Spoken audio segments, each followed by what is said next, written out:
Magandang araw po sa ating balita ngayon. Tatalakayin natin ang lumalalang issue ng photo and video voyeurism sa ating bansa. Kung nga po pala si Alex de Lima ang nagbabalita 24 oras.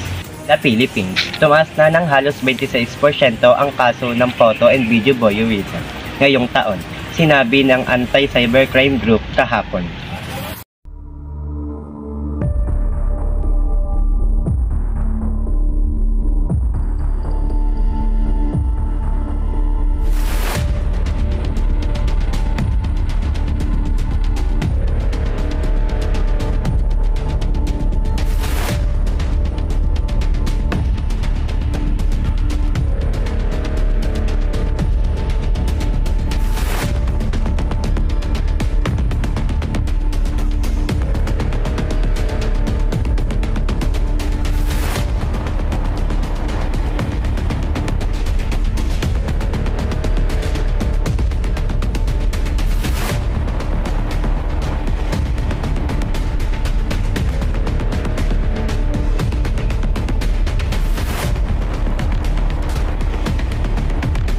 Batay sa datos ng ACG, mayroong 175 kaso ng pagdabag sa Republic Act 9995 o ang Anti-Photo and Video Voyeurism Act mula Enero hanggang Mayo 2024.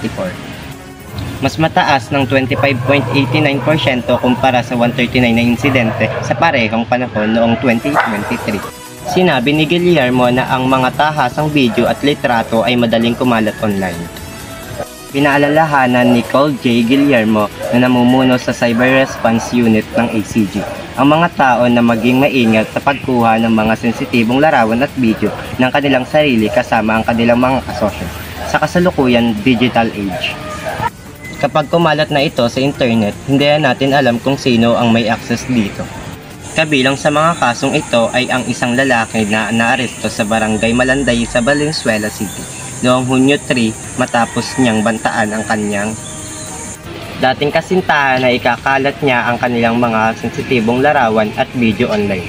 Muli, ako nga po pala si Alex de Lima, ang nagbabalita 24 oras.